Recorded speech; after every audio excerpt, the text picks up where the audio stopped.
Let the words of my mouth and the meditation of my heart be always acceptable in thy sight, O Lord, my strength and my Redeemer. Amen.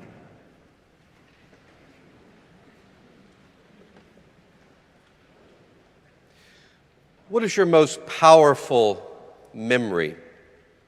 Someone asked me that recently and caught me a bit off guard. There's a time and a place for things like those questions, but you have to build up to them, ease into them. This question had no ill will, intent behind it.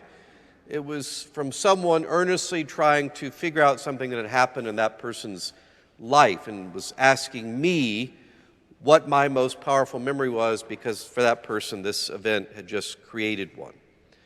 So this question merited an honest and consideration response.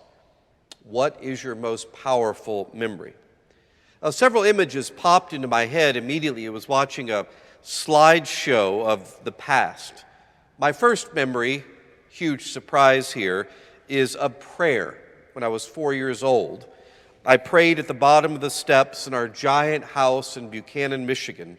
And I remember quite vividly right after that, Richard Dawson, the game show host, was on television. There were autumn leaves in the park just down the street where I went and played afterwards, and kids were walking home from school.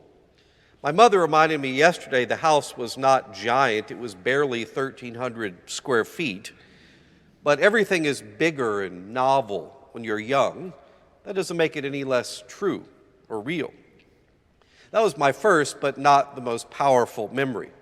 All these other images flooded past, competing of those things that came most readily to mind. Now, there was meeting my now wife for the first time.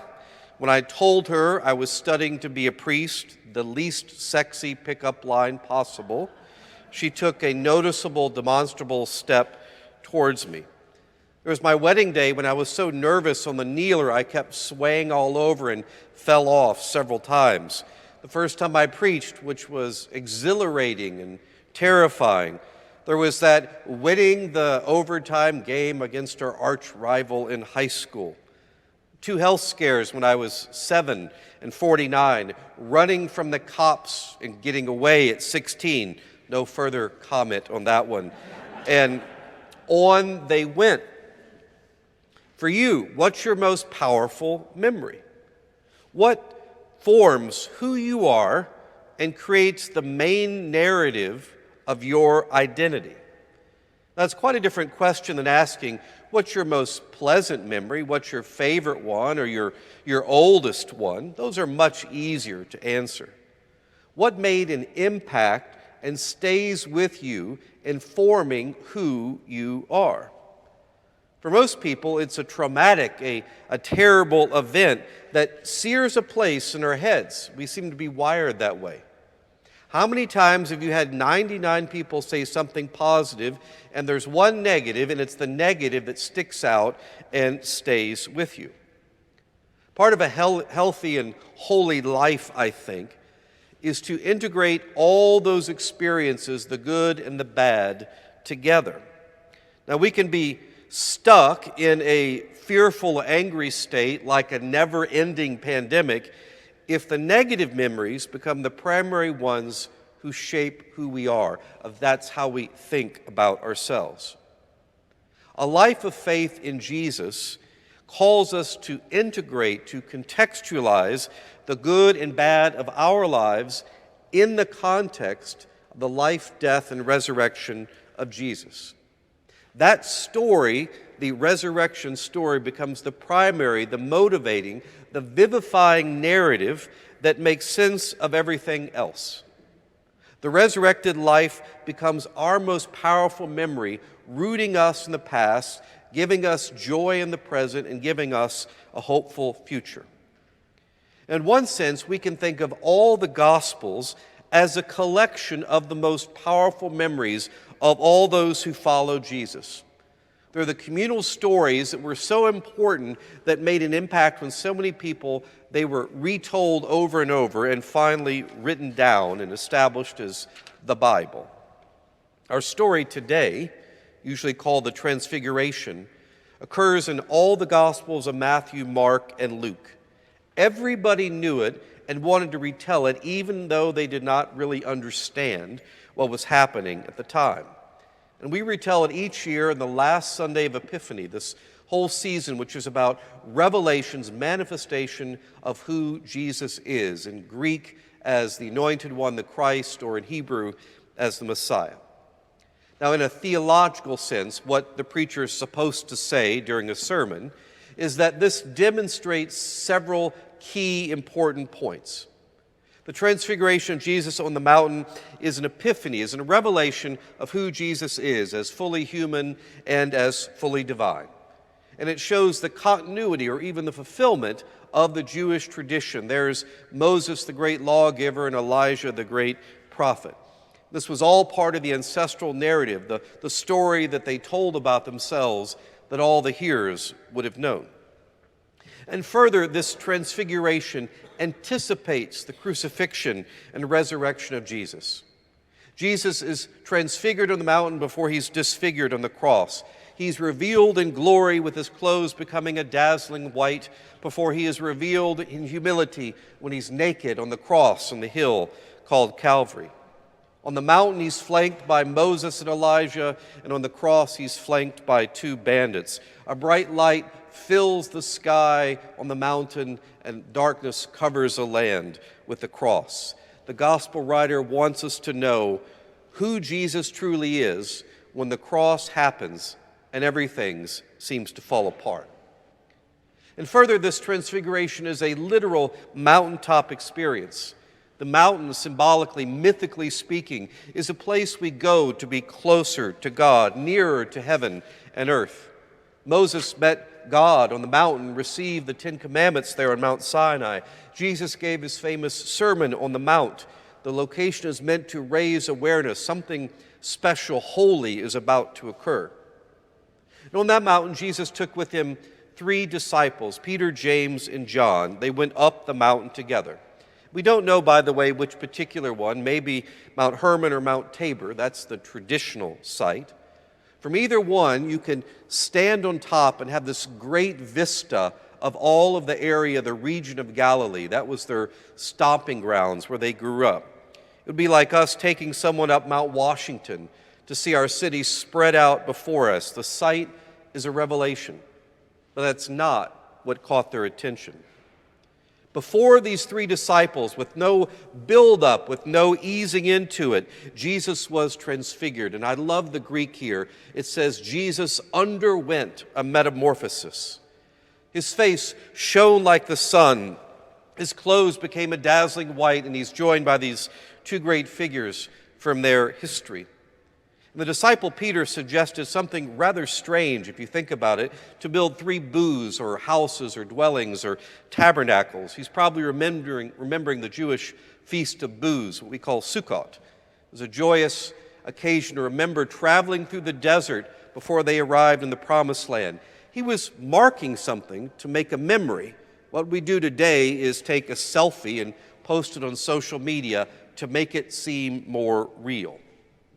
Then a voice, presumably God's, spoke out of the cloud and overshadowed him. "This is the beloved Son, listen to him."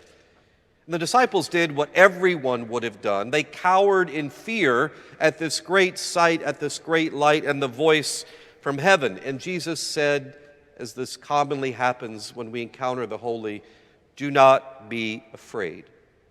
The disciples were scared to death at that moment, and that experience never left them. Jesus told them, "Don't tell anyone about this until after Jesus, the Son of Man, is raised from the dead." And one mention of a detail in the story years later would evoke all the feelings they went along with that experience, so the disciples could retell it and relive it to remember it all. Maybe it didn't happen exactly that way, but everything is bigger and novel when we are young. But it's no less real. Think about your own experience. One glance at a family holiday photo, one whiff of a smell in a restaurant, one line from a song can instantly transport us to another time and place. We're young and new and experiencing this for the first time. We are there remembering and feeling all the things that occurred at that initial experience. Another person told me this week that he sits today at Calvary in the same pew where his mother sat, and last week he sang his father's favorite song. Worshiping here reminded him of one of his most powerful memories, that of worshiping together with his parents and grandparents. It was a time when everything was pure and simple and made sense. The parents and grandparents are now, of course, in the nearer presence of God, but it's still like they're with him in a real and tangible way when he experiences worship here. That's probably akin to what Peter, James, and John must have felt on that mountain. We seek to accomplish this each week in the celebration of the Eucharist, and the technical term for all this is anamnesis. It's not simply remembering something, it's recalling it, remembering it, so we can experience it, relive it in the present. In the liturgy, we retell God's salvation history and the story about the Last Supper Jesus shared with his friends before the crucifixion. And we receive bread and wine transfigured into Christ's body and blood, and do this for the remembrance of me, as Jesus said. All this is not meant to be a passive event that gives us a magic cookie at the end. The liturgy is an invitation into God's saving work as participants, as fellow actors. The values of that kingdom, that world that Jesus inhabits, shape our own story and identity. And that is, I am redeemed and beloved child of God, the one who created the heavens and the earth, who died just for me and for the whole world. And I'm going to live like that's true. All the good, all the painful parts of my life are redeemed, made whole in that story. And the point, of course, is that that story of the resurrection becomes the most powerful memory that we inhabit. But here's the really curious thing I realized about all of that. We're not actually recalling, retelling our own experience of an event. This is not our memory of Jesus or the Transfiguration or any of the rest of it. We are recalling, we are reenacting someone else's story that we are invited to make our own. That also does not make it any less real or true, but expands our whole world and invites us into another. It is the experience of men and women, named and anonymous, whose lives were transformed by an encounter with Jesus. And it's like we go to a family reunion and we hear all these stories about who we are and who we come from, and are invited to share in that. We don't have to have it all figured out or do it on our own, but invited to a community of hope, one that's rooted in the past, lives with joy in the present, and is always called to a hopeful future. But only if you remember who you are and where you come from. What is your most powerful memory? Amen.